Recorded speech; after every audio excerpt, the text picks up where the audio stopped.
Greetings. Welcome to PCAP's Native Prairie Speaker Series. And this is the first day of our annual Native Prairie Appreciation Week. My name is Caitlin Rose-Seiler, and I am the Stewardship Coordinator with Saskatchewan Prairie Conservation Action Plan, or SKPCAP. Today, Ryan Fisher from the Royal Saskatchewan Museum and Jordan Rustad from the University of Regina will be speaking about urban wildlife in a prairie city, the Regina Urban Wildlife Project. Before we get started, I'd like to respectfully acknowledge that we are on the traditional territories of many Indigenous nations and communities, past and present. For millennia, they have worked to protect these landscapes and the life these areas sustain. I'd like to thank these original caretakers and acknowledge the ongoing work and presence of Indigenous peoples in Canada today. I'd also like to note that tomorrow, author Dale Leckie will be speaking about wildlife, landscapes, and geology, exploring connections. You can register for that webinar on the PCAP website. Just click on Upcoming Events and Native Prairie Speaker Series. Our webinars are recorded and will be available on the SK PCAP YouTube channel later today. A reminder to all of our listeners out there, you'll be muted for the duration of the presentation. If you have any questions during the presentation, please feel free to type it into the question section of the webinar dashboard at any time during the presentation, and questions will be answered towards the end. I'd like to take a moment to note that financial support for today's webinar is provided by our presenting sponsors, Canadian Forage and Grasslands Association, North American Helium, Saskatchewan Cattlemen's Association, and SaskTel.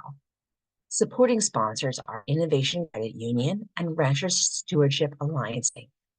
Native Prairie Appreciation Week is sponsored by Sask Energy. I would now like to invite Harshita Agrawal to say a few words on behalf of Sask. Good afternoon, everyone. My name is Harshita Agrawal, Environmental Analyst at Sask Energy. I'm honored to be here today to present greetings on behalf of Sask Energy in support of the PCAP and Native Prairie Appreciation Week. It is a privilege to join so many environmental professionals and conservationists who are here taking part in this important week filled with several great initiatives and activities to showcase a great appreciation for Native Prairie. Sask Energy is committed to continuous learning with respect to environmental stewardship in Saskatchewan and incorporating best practices in our daily operations. We strive to support initiatives designed to promote both public awareness and professional development with respect to protecting and conserving our environment. Supporting the Saskatchewan Prairie Conservation Action Plan is important to Sask Energy due to the nature of our operations. The restoration and reclamation of disturbed natural environments is a top priority when our teams are installing new pipelines in Saskatchewan, because we know that the first step in protecting all species begins with protecting their habitat. Thanks for having me here today. On behalf of Sask Energy, I hope that you enjoy the rest of this informative webinar. Thank you, Harshita. And without further ado, I'm pleased to introduce today's presenters. Ryan Fisher is the Curator of Vertebrate Zoology at the RSM and has been conducting research on prairie birds for the last 20 years. He's had the good fortune to do research on everything from songbirds to owls and hawks in southern Saskatchewan and Alberta. And Jordan Rustad has been volunteering or working with birds in conservation since high school. She recently completed a Master's of Science in Biology, and her research focuses on urban wildlife in Regina, Saskatchewan. She studied how wildlife responds to urbanization using trail cameras, automated recording units, and a community science project. Jordan currently works for Nature Saskatchewan as a conservation coordinator, where she works with the Last Mountain Bird Observatory, important bird area, key biodiversity area, bird-friendly Regina, and has helped with the expansion of the MODIS network in Saskatchewan. So with that, I will pass it over to Ryan first. Perfect. Thanks very much, Caitlin. Let's make sure I can get all of this working right away.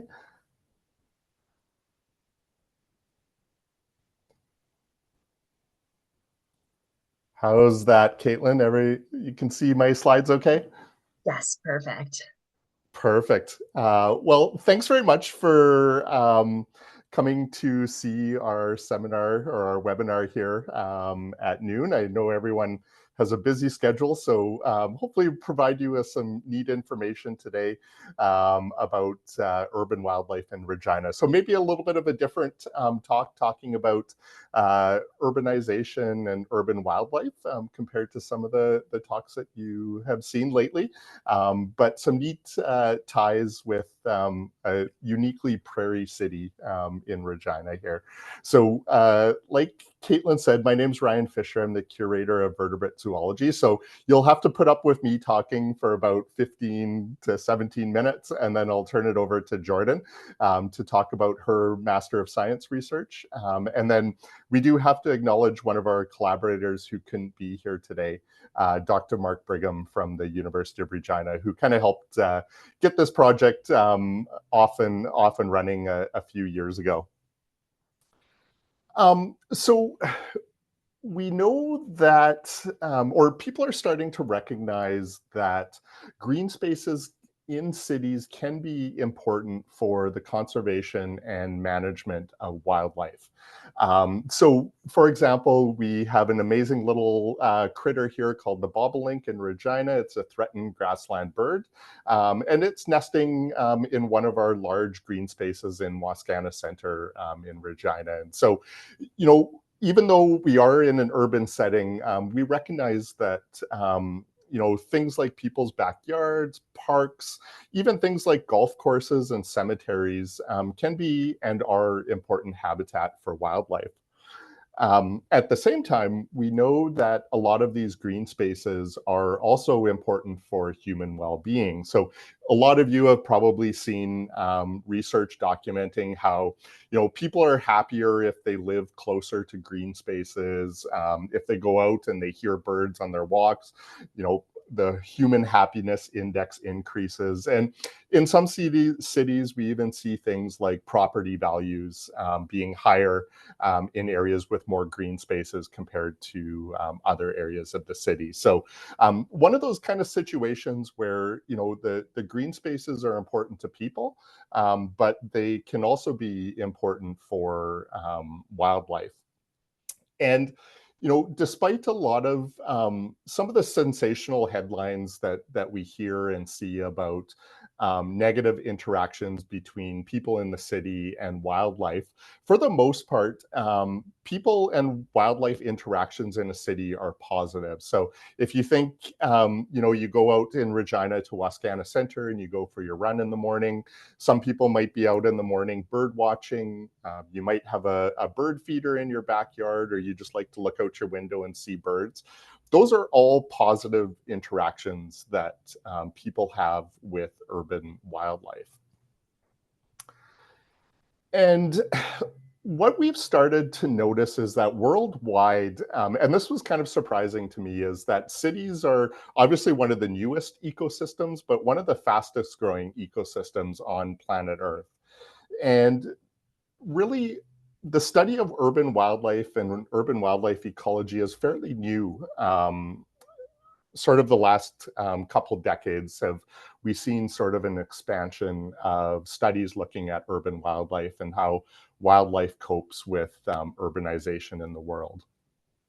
And generally, what that research has suggested is that as urbanization increases, biodiversity decreases. So just to kind of walk you through the picture on the right-hand side of the slides there. So if you're sort of outside the city and you're in an area where there's kind of natural landscapes, you tend to find a lot of different bird species.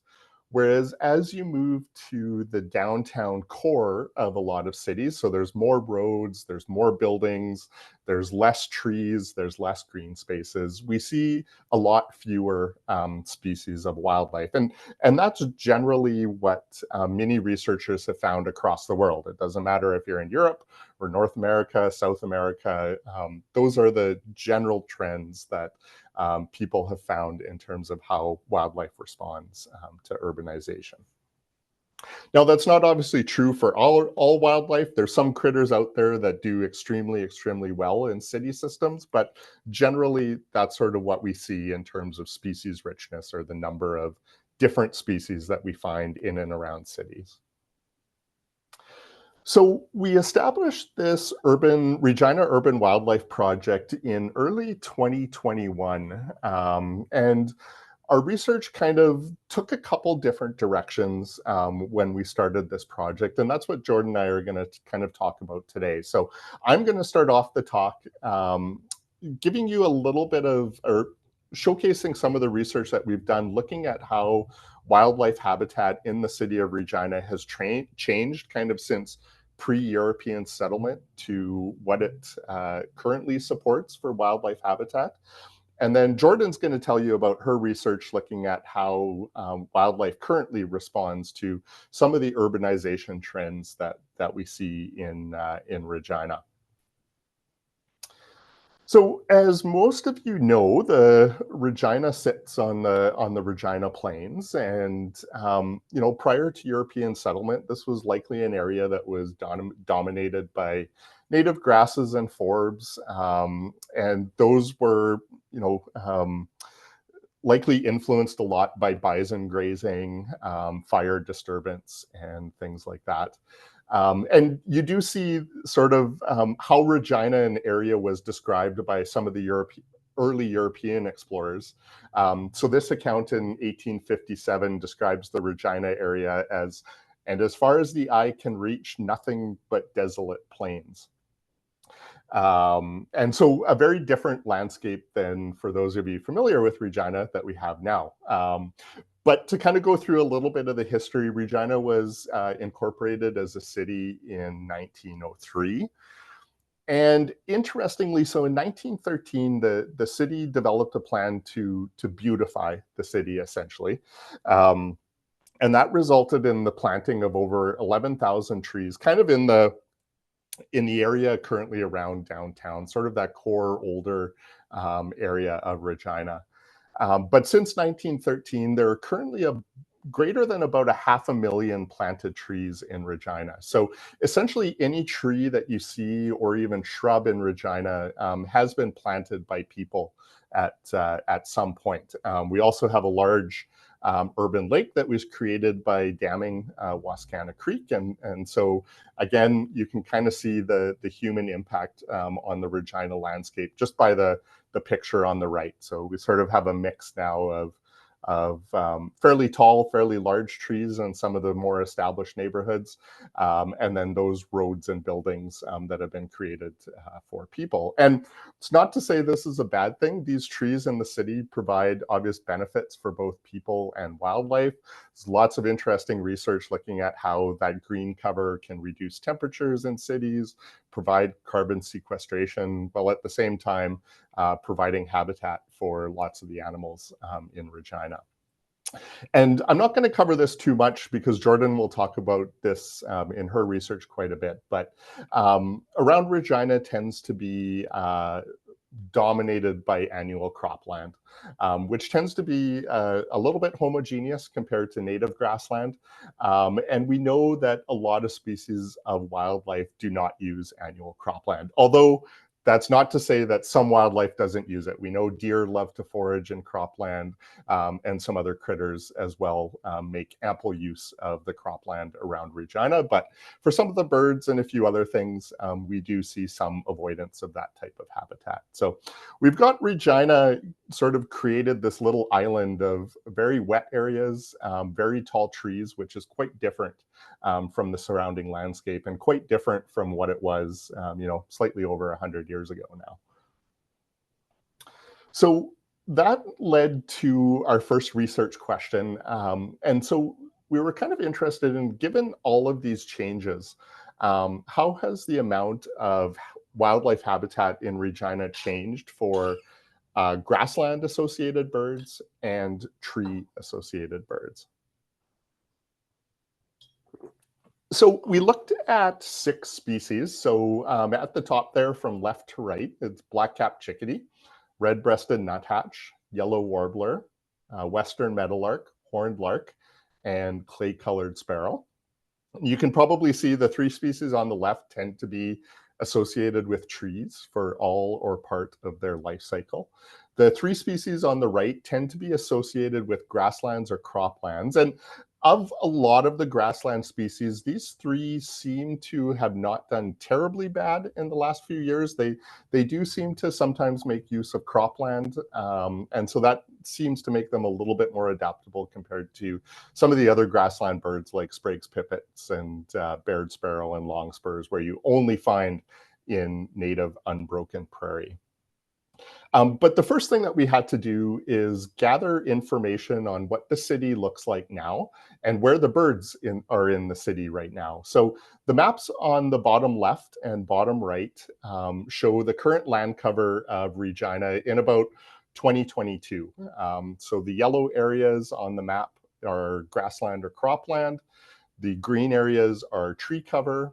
The gray areas are roads or buildings. We sometimes refer to it as built up. And then, of course, the blue areas represent water. So we have a good understanding right now sort of what the land cover is in and around Regina. And then all those little symbols and dots are eBird observations of those 6 species. So the tree-associated species on the left, kind of interestingly, you can see that the majority of the observations of the tree species are in areas with a lot of tall, fairly old trees in Wascana Park, but also in some of the more established South Regina neighborhoods, and kind of starting to extend up a little bit into the Northwest. Whereas all the little funny symbols on the right-hand side for our cropland or grassland associated birds are pretty much exclusively outside the city. There's a few meadowlarks and hornlarks and clay-colored sparrows that call parts of Regina home, typically around Wascana Creek and around by the airport. But most of the areas where these birds live now are kind of outside the city boundaries. So we've got information now of where birds are and what type of land cover and land use there is in Regina. And so using this information, what we did was we made habitat models for these birds. So we wanted to understand sort of, even if we didn't see a bird in a particular area, our model would tell us, well, there's probably a high likelihood that you should find it there. So we took those points of the eBird observations, in this case for black-capped chickadee. We have some information, geographic information system information on land cover. Like I said, how many trees are in an area, what's the percentage of grassland and crop. We are also kind of interested, we thought some of these species might respond to how far or how close they are from water, or how far and how close they are to trees. So we've got the bird information, we've got the underlying land cover and land use information.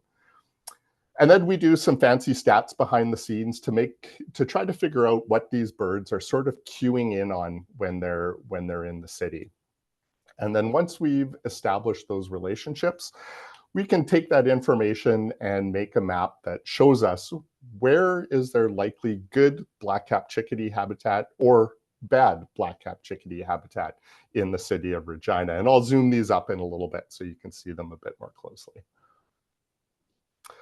So here are some maps of habitat suitability for a couple bird species in Regina currently as of about 2022. So in both maps, the red areas are not very good habitat, similar with orange. They're kind of low, not very suitable habitat for the species.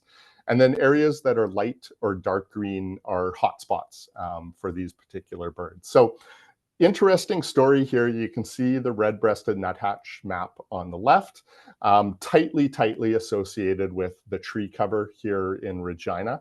So you see, really good habitat around the trees in Wascana Park and in some of the more established neighborhoods in Regina. Whereas the horned lark habitat is almost exclusively outside city boundaries, with a few exceptions where there's some kind of wide open, larger areas in Regina. So very different habitat suitability for each of these birds in and around the current city of Regina, almost the exact opposite. Whereas find the tree-associated species in the city, these grassland birds outside the city. So how do we go back in time? So we have that land cover information from currently 2022, 2024. And then what we managed to do was we got some historical aerial imagery from Regina. So they essentially flew a small plane over the city of Regina in 1951 and took a bunch of pictures of the area. And the city of Regina was hosting this on their website and gave us access to use it. Just for people who are familiar with Regina, this is Albert Street here. This is Broad Street and College. This is where the Royal Saskatchewan Museum is currently. So quite a different landscape compared to what Regina looks like now. Also, for those familiar, this is kind of Gladmer Park area, so pretty much residential part of the city right now. So we took that aerial image and we essentially tried to replicate the map on the left from 2024. So we looked at the aerial imagery from 1951 and we classified areas, whether or not they were grassland or cropland, whether they were built up kind of more industrial area, roads and buildings, classified areas that had visible tree cover, and then of course some areas that were dominated by water. So we were able to create a land cover map of exactly what Regina looked like in 1951. And then we made some assumptions about what Regina looked like pre-European settlement. So we know that Wascana Creek was dammed to create Wascana Lake, and so we kind of had to go backwards to try to retrace the original route of Wascana Creek and establish some of the previous creek areas.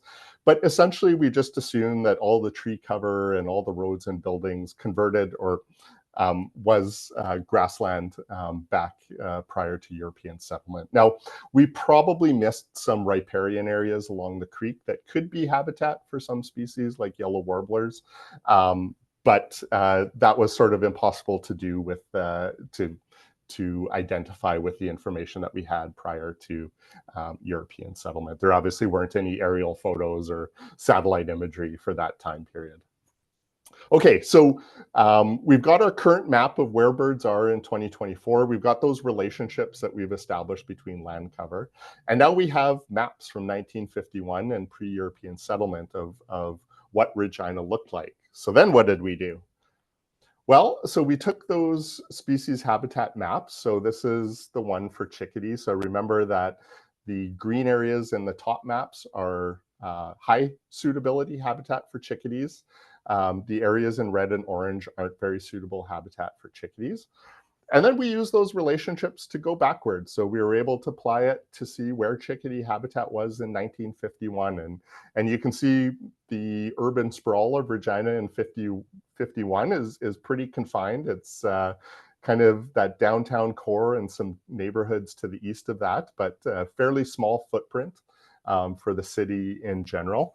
And then by the time we get to pre-European settlement, there's probably wasn't a ton of black-capped chickadee habitat immediately around Regina. We knew they were in the area and in some of the Capel valleys and things like that, but immediately around Regina, there probably wasn't much here for black-capped chickadees. So what we did then was we looked at, so if you look at one of those maps, they're made up a bunch of little squares like your TV is called a pixel. And each of those little squares has a habitat value, for example, for a chickadee. And so that's what's represented on the y-axis is the number or the proportion of pixels in Regina that would be classified as suitable for any of those 6 species. So is it suitable for western meadowlark? Is it suitable for clay-colored sparrow? Is it suitable for horned lark? And similar for the tree-associated species. And so what you can see is that since pre-European settlement, we've lost about 30% of grassland bird habitat in Regina, whereas we've gained about 10 to 15% of habitat for tree-associated species. So kind of an interesting change in terms of the bird community, at least kind of in the Regina boundaries proper. It's very much switched from western meadowlarks and clay-colored sparrows and horned larks being sort of right in where the city is currently to more tree-associated species right now. So just to kind of leave you, and then I'll turn it over to Jordan for the rest of the talk. But like I said, Regina has kind of switched from a grassland dominated system to a tree and of course a road and a building dominated system. And this has resulted in the loss of habitat for some grassland birds, but gained habitat for some tree associated species in this particular area. So what are we sort of recommending? Well, it's obviously a balance, but restoring or maintaining those natural or even semi-natural grasslands in the city could be an important management tool, especially given some of the recent declines of grassland birds in Canada and the US. And there definitely are things underfoot in terms of naturalizing some areas and maintaining some of the current grasslands and hayfields and things like that in and around Regina. So it's good to see those initiatives taking place. It's unlikely we're ever going to, cut down trees. Everyone enjoys the trees, including me. I've got them in my backyard. But we probably don't have to worry too much about maintaining tree cover in Regina. And as some of those newer neighborhoods start to age, we'll likely see, a little bit higher increase in some of the tree associated bird habitat in Regina. And so with that, I will be quiet and I will turn it over to Jordan to talk about her just completed Master of Science research. Thank you, Ryan. Let me just share my screen.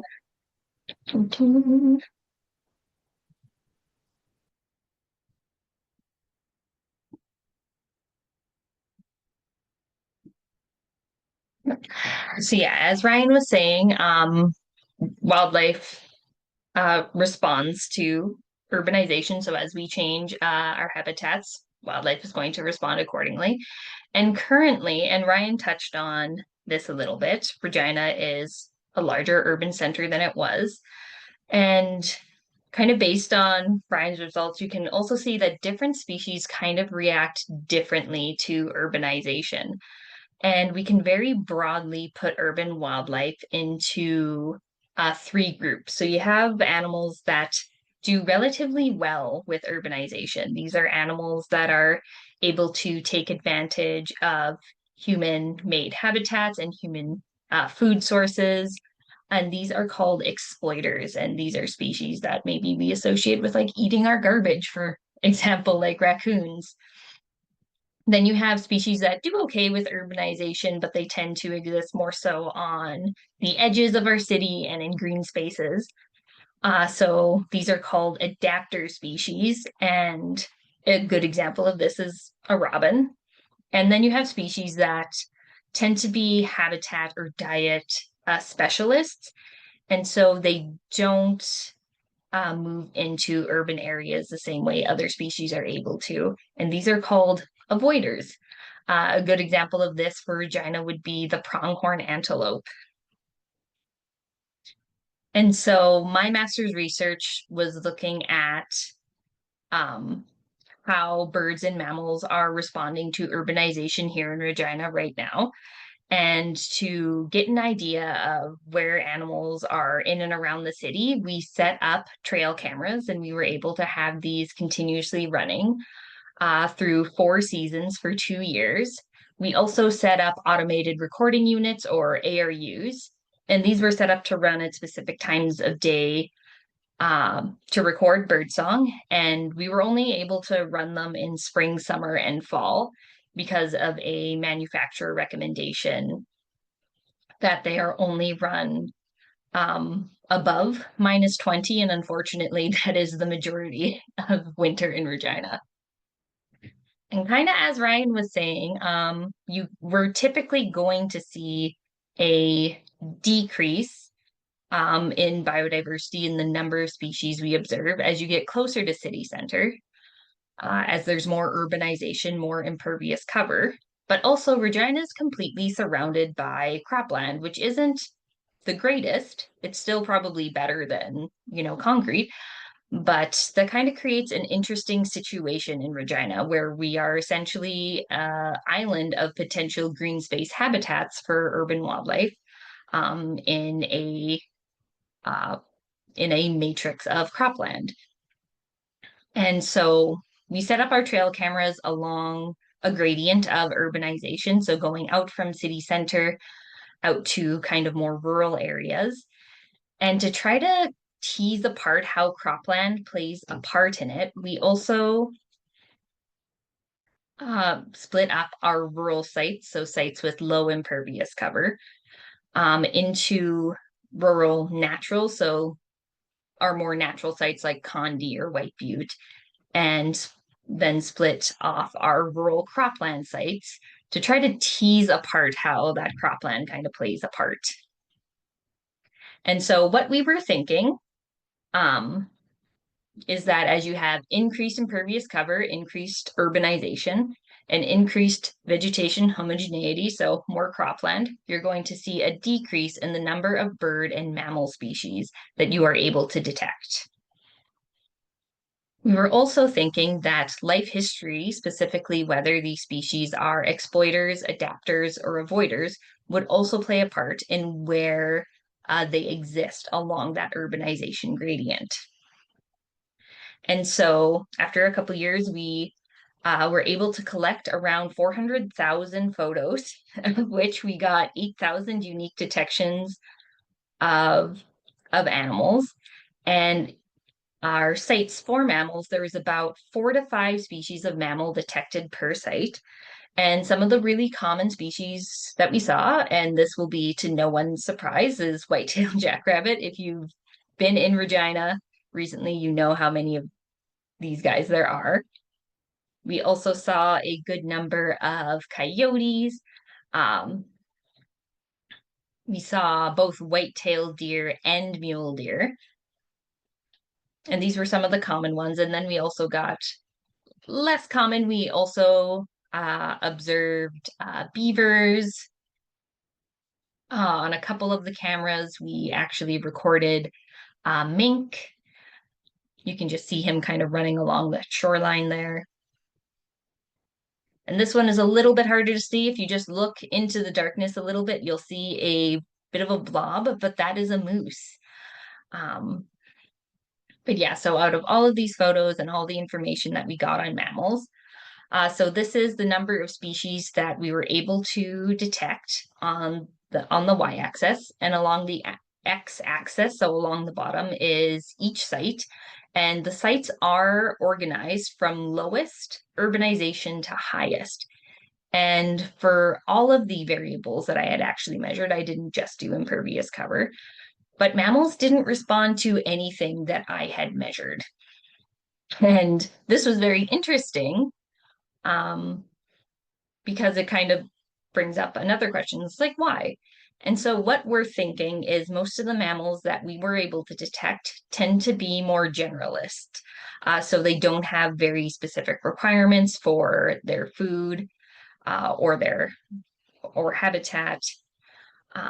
So it might be that most of the mammals that we were able to detect were probably either exploiters or adapters or somewhere in between. There also wasn't a ton of mammals detected to begin with, so there wasn't a lot of opportunity for different life histories. And then for birds, with the data that I got from the ARUs, we collected about 13,000 recordings.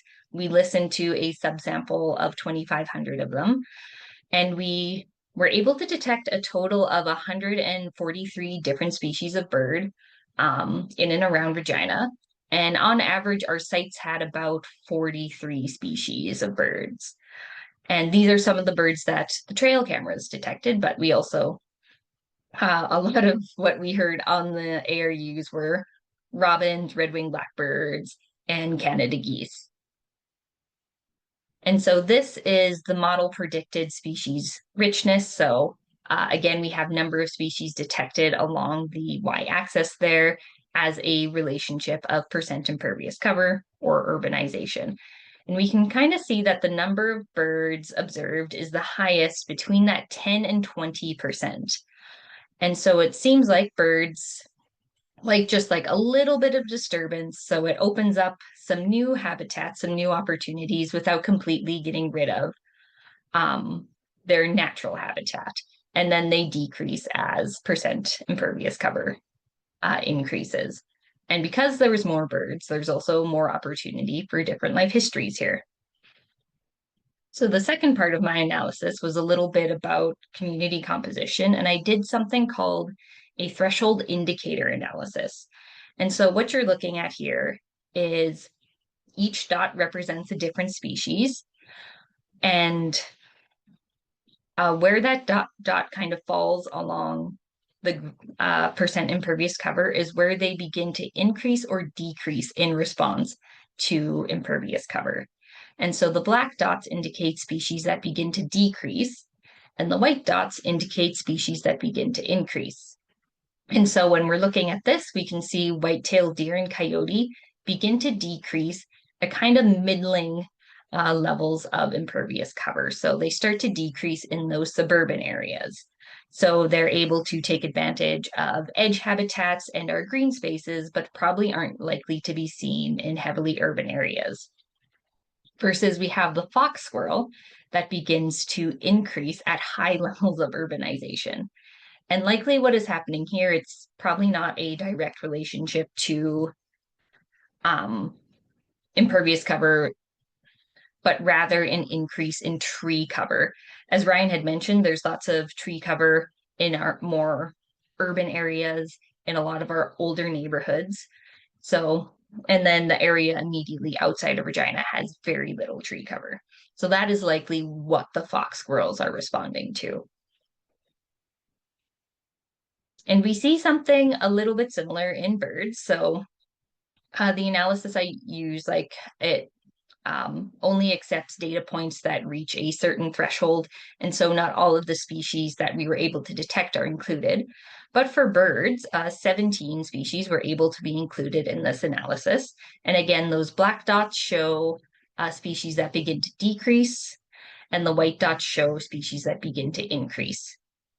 And a lot of the species that begin to decrease are associated either with grasslands or with wetlands, which isn't surprising because these are habitats that tend to be excluded from urban areas and their green spaces. Versus we have merlin and red-breasted nuthatch, both of which are kind of tree-associated species.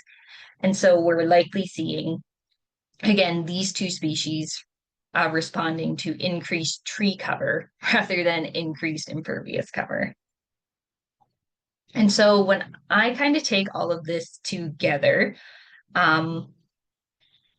this tells me that birds and mammals are responding differently to the same measures of urbanization, and different species of birds and mammals are responding differently to the same measures.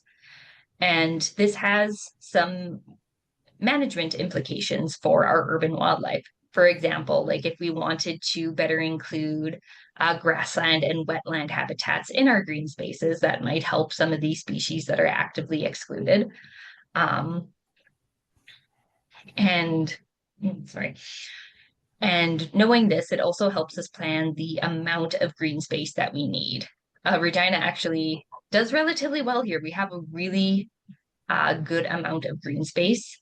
But just thinking more about incorporating different types of habitat could be really great for urban wildlife.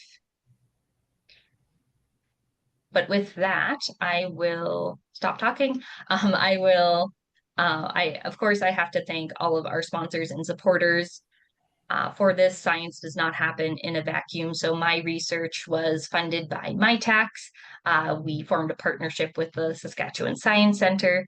And of course, this research happened through support of the Royal Saskatchewan Museum, the University of Regina, and a couple local nonprofits. But with that, we can open the floor to questions. Thank you both for the really interesting and informative presentation. We've already got a couple questions there. So to our attendees, if you have any questions, just type it into the Q&A section of the webinar dashboard. The first question is for you, Ryan. So an attendee named Jeff says, is there any information on historic land cover, for example, riparian forest, available in journals from the Hudson's Bay Company or other fur trading era sources? Yeah, that's a good question. We didn't find anything. The closest we could find was some of the it would sort of be equivalent of an RM map from really early time periods in Regina, but it didn't have enough detail for us to kind of make the assessment like we did with the aerial imagery. So unfortunately, we couldn't find anything. It doesn't necessarily mean it's not out there, but yeah, we couldn't find anything, unfortunately. That's good to know. And another attendee, I think this question is more directed towards Jordan. She says, this is fascinating research. Thanks for sharing. My question relates to adaptation. Are we still seeing many of the grassland birds passing through the area during migration? And unfortunately, some are not faring well, with CCSP being a documented window collision victim in Regina's downtown. How many generations do we expect before migratory paths might change to adapt the landscape change in the past 150 years? It's a little tough to answer, but essentially a lot of the migration routes that these birds follow are a product of glaciation. So they have formed over thousands of years. So in terms of when they're going to change, it would be like thousands of generations, unfortunately. But yeah, in order to prevent like window collisions, the best thing that we can do rather than trying to get the birds to change, we can put up like feather-friendly tape or put up some kind of deterrence. Even putting like soap on your windows just to break up that reflection can really reduce the number of collisions that we see. I really liked how you talked about how some birds are able to adapt and others aren't. I live down in Valerie area. We've got the loggerhead shrike, which has figured out that barbed wire is a great place to impale its prey, whereas unfortunately, like the greater sage grouse hasn't. And wildlife friendly fencing has become more of a thing here, and it's been a huge concern for across the region. Is there any reason, or is there anyone studying, why do some birds adapt and others don't? And It's a really good question, Caitlin. I don't think we know. It just seems to be like critters with those, at least from a habitat point of view, that kind of match up with what things that we create. They can take advantage of the cities. And so, like Jordan said, we have raccoons that are perfectly fine rummaging through your garbage. We have, some of the birds like the trees, some of the birds like long grass if we leave it, other birds like a little bit more disturbance, and so we tend to not find those in the city. So yeah, it really kind of depends on what sort of, how good the birds' preferences match up with what we create. Okay, that makes sense. Thanks for that answer. And attending Catherine says, here in Edmonton, we see a big influence on distance to water, mainly the river, on species richness at our monitoring sites. Did you evaluate other urban form characteristics and how they might influence your monitoring sites? Like the number of trap nights are also significant, but it looks like you standardized for that already. Yeah, so we did for cameras and ARUs, we deployed them for 30 days each. So we did standardize for that. And for the other variables I included for my thesis, we did include distance to water as one of our variables. We also included site type, land use. We looked at some fragmentation metrics to see if that might explain things. And then we didn't, for like the manuscript, we're potentially looking at adding in housing density as well to see if that might explain like the mammal species richness a little bit better too. Um, sorry. But yeah, we tried to incorporate um, as much as made sense and was doable within a thesis. That makes sense. And now that you finished your master's, this is very exciting. Congratulations. Will you continue being involved with this project, or is this project kind of wrapped up now, or will there be other monitoring going on in the future? So this project has wrapped up phase one. So I kind of took on phase one, just some of the um, getting some basic information down, and then kind of the future will be up to Ryan and funding sources and what students he's able to find. But yeah, I feel like we've collected a lot of data, and we could potentially start answering like a few more questions. Um, but yeah, I think right now it's kind of wide open, but we'll see where the future takes us. Right on. Ryan, do you have any comments to add? Yeah, so Jordan explained it perfectly. Yeah, I think the plan is to take a little bit of a break here and then kind of go back to those same sites in 3 to 5 years to see how things have changed around those sites and sort of keep up the monitoring for another round in a few years here. Okay, that makes sense. That's like, oh, actually, we just got one more question. If anyone has any questions, feel free to type it in there. So sorry. The next question is from Ashley, and she says, very cool, great presentation. How did you analyze that much data slash pictures? Yeah, so we used a site called Wild Tracks to house our photos and recordings. And initially, when we started the project, you did have to manually go through each photo and tag it as if, even if there was nothing in it, you had to tag it as nothing detected. Um, so that was quite a bit, but kind of partway through my project, Wild Tracks incorporated a little bit of AI, which automatically designated photos that had nothing in them. And so that kind of helped cut down our workload a little bit.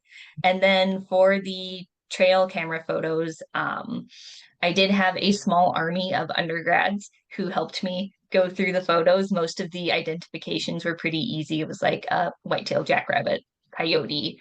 Um, and so they were really helpful. And for the recordings, I went through a lot of them myself. And then we also had hired a tech as well. But yeah, it was a lot to go through.